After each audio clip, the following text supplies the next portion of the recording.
एक बार एक गांव में कृति नाम की लड़की रहती थी। कृति गांव की ही एक कोठी में रहती थी, जहां कृति के बाबा गांव के सबसे बड़े जमींदार थे। लेकिन उसके पिता की जुआ खेलने की लत ने उसके पूरे परिवार और दौलत को बर्बाद कर दिया।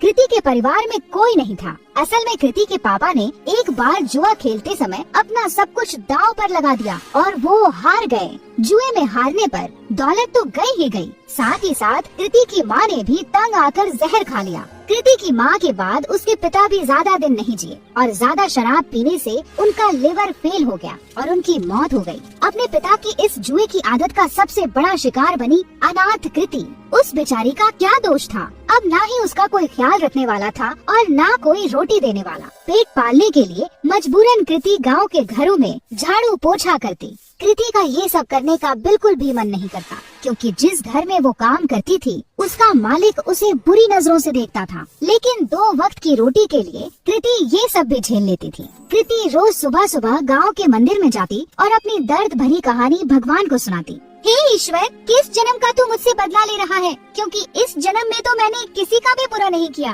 अब तू ही बता, अगर मेरा बाप जुआ खेलता था तो क्या इसमें मेरी गलती है? मैंने तो हर बार उन्हें जुआ खेलने से रोका, यहाँ तक कि रोकने के चक्कर में मार भी खाई, लेकिन हमेशा यह विश्वास रहा कि एक दिन तू सब ठीक कर देगा। मैंने तुझ पे भरोसा किया और तूने मेरे भरोसे का आज मुझे ये सिला दिया। न खाना है न कोई अपना, काम पे भी मालिक बुरी नजर से देखता है। क्या यही तेरी महिमा है? कृति की आंखों में आंसू भर आए और वो वहीं बैठकर फूट फूट कर रोने लगी। लेकिन कृति ने आंसू पोंछे और वहाँ से उठकर जाने लगी कि तभी उस मंदिर के बाहर एक बूढ़ा आदमी दिखा जो उसे घूर रहा था। कृति को लगा कि ऐसे ही कोई भिखारी होगा जो उसे रोता हुआ देखकर घूर रहा हो। कृति उस पर बिना ध्यान दिए वहाँ से तुरंत अपने घर चलती बनी। लेकिन अब तो उस बूढ़े आदमी की कृति को देखने की आदत पड़ गई थी। जब भी कृति मंदिर जाती और भगवान को अपनी आप बीती बताती, वो बूढ़ा वहीं खड़ा उसकी बातें सुनता और उसे घूरा करता, लेकिन कभी मंदिर के बाहर कृति का पीछा नहीं करता। कृति को लगा कि वो बेचारा भीख की आस में उसे देखा करता है। कृति के पास कोई बहुत ज्यादा पैसे नहीं थे, फिर भी वो दान पुण्य करने में बिल्कुल भी हिचकिचाती नहीं थी। एक दिन मंदिर के बाहर खड़ा वो बूढ़ा आदमी जब कृति को घूर रहा था तो कृति भगवान के पास जाने की बजाय उस बूढ़े के पास गई। बाबा जी, अगर पैसे चाहिए तो बेहिचक मांग लिया करो, ऐसे किसी और को घूरोगे तो वो गलत मतलब निकालेगा। काश बेटा, तेरे जैसा साफ दिल भगवान ने सबको दिया होता। कुछ दे दे बेटा। कृति ने अपनी जेब से एक 10 का सिक्का निकाला और उस भिखारी के जेब में डाल दिया। बाबा जी, अभी इतने ही हैं, आगे जब ज्यादा कमाने लगूंगी तब ज्यादा दूंगी। अरे बेटा, सच्चे दिल से दिए गए 1 रुपए भी मैं खुशी खुशी रख लूं, फिर तेरे 10 रुपए तो लाखों के बराबर हैं। भगवान तेरा भला करे। ये कहकर वो भिखारी चला गया। किसी गरीब की मदद करके कृति को बहुत खुशी हो रही थी। कृति मंदिर में दर्शन करके फिर से अपने घर चली गई। उस दिन जब कृति अपने मालिक के घर काम करने गई तो वहाँ पर उस दिन उसके मालिक के अलावा कोई नहीं था। क्या हुआ मालिक, आज घर पर मेम साहब नहीं है क्या?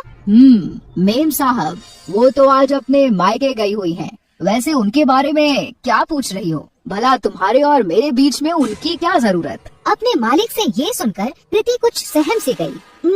मालिक, मैं जरा घर की साफ सफाई कर देती हूँ। ये कहकर कृति घर की साफ सफाई करने लगी। अपने मालिक के डर के मारे आज कृति ने जल्दी जल्दी सारा काम खत्म कर दिया। लेकिन काम करके जैसे ही कृति घर जाने के लिए दरवाजे की ओर बढ़ी, वैसे ही उसका मालिक दरवाजे के सामने आकर खड़ा हो गया। मालिक, दरवाजे से हट जाइए, मुझे घर जाना है। लेकिन मालिक अपनी जगह से टस से मस न हुआ और वहीं खड़ा रहा। मालिक, दरवाजे से हटिए। ये कहकर जैसे ही कृति ने मालिक को दरवाजे से हटाने की कोशिश की, वैसे ही मालिक ने कृति का हाथ पकड़ लिया। अरे ऐसे कैसे जाने दूं? आज तो मौका मिला है मुझे, बीवी भी घर पर नहीं है, आज तो तुझे नहीं जाने दूंगा। ये कहकर मालिक तुरंत कृति पर लपका। डरी सहमी कृति तुरंत अपनी इज्जत बचाने के लिए भागी, लेकिन उसका मालिक उसका पीछा नहीं छोड़ रहा था। तभी एक कोने में कृति को डंडा पड़ा हुआ दिखा और वो उसके पीछे दौड़ी। अब की बार कृति का मालिक जैसे ही उसे पकड़ने के लिए लपका, वैसे ही कृति ने उस डंडे को उठाकर उस मालिक के सर पर दे मारा और तुरंत दरवाजे से निकलकर वहाँ से भाग गई। फूट फूट कर रोती कृति बिना रुके भागती जा रही थी। भागते भागते रात में कृति उस मंदिर पहुंची जहां वह रोज सुबह जाती थी। मंदिर में पहुंचते ही कृति भगवान की मूर्ति के चरणों में जा गिरी। हे ईश्वर, क्या मेरा पैदा होना ही गुनाह है जो तू मुझे इतनी बड़ी सजा दे रहा है? क्या गरीब और लाचार होने की यही सजा होती है कि कोई भी आकर हमारी इज्जत पर हाथ डाले? कृति की आंखों से फिर आंसू फूट पड़े। कृति ने आंसू पोंछकर जब आसपास देखा तो पाया कि वो बूढ़ा आदमी फिर वहीं खड़ा था। बाबा, अब मेरे पास कुछ नहीं है आपको देने को। बच्चा, मैं तुमसे भीख लेने नहीं बल्कि कुछ देने आया हूँ। लेकिन क्या? तेरी कोठी के पीछे वाले कमरे में एक जादुई खजाना है जो सही समय आने पर अपने आप तेरे हाथ में आ जाएगा। ग्रहों की दिशा बता रही है कि आज ही वो सही समय है। कृति पहले से ही परेशान थी और ये सब सुनकर उसे और गुस्सा आ गया। बाबा जी, आपने मेरा दिल बहलाने के लिए ये सब कहा, मुझे बहुत अच्छा लगा, लेकिन मुझे झूठ पसंद नहीं। ये कहकर कृति अपनी कोठी की ओर चल दी। उसे बार बार ये डर सताए जा रहा था कि अगर उसका मालिक बेहोशी से उठ गया तो उसे जिंदा नहीं छोड़ेगा। वहीं दूसरी ओर उसके दिमाग में उस बूढ़े भिखारी की भी बात चल रही थी। घर पहुंचते पहुंचते आसमान में बादल छा चुके थे और ऐसा लग रहा था कि मानो जैसे बहुत जोर की बारिश होने वाली है। कृति के कोठी में पहुंचने के कुछ देर बाद ही बारिश शुरू हो गई और बहुत जोर से पानी बरसने लगा। मूसलाधार बारिश के चलते कृति की पुरानी कोठी की छत से पानी टपकने लगा। आज तक कभी कृति ने इतनी तेज बरसात नहीं देखी थी। कृति जैसे ही छत की मरम्मत के लिए अपना छाता निकाल कर बाहर गई, वैसे ही उसका छाता तेज हवा में फट गया। परेशान कृति फिर अंदर आई और सर ढकने के लिए कुछ ढूंढने लगी। आगे कुछ ना मिलने पर वो कोठी के पिछले हिस्से में चली गई, जहाँ उसके बाबा का पुराना कबाड़ रखा था। ढूंढते ढूंढते उसी कबाड़ में कृति को एक छाता मिला।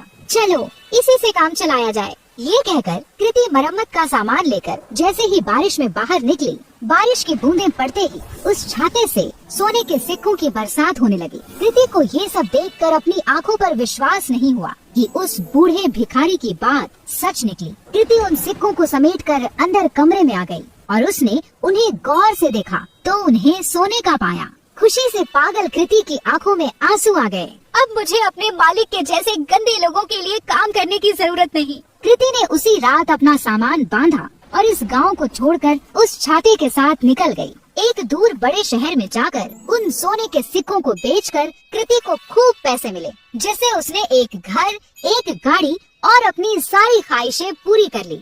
यही नहीं, उसने अपना खुद का बिजनेस ही शुरू कर दिया। इस तरह कृति की सारी गरीबी उस जादुई छाते ने दूर कर दी और अपने गंदे मालिक से बहुत दूर कृति सुकून से अपनी जिंदगी जीने लगी।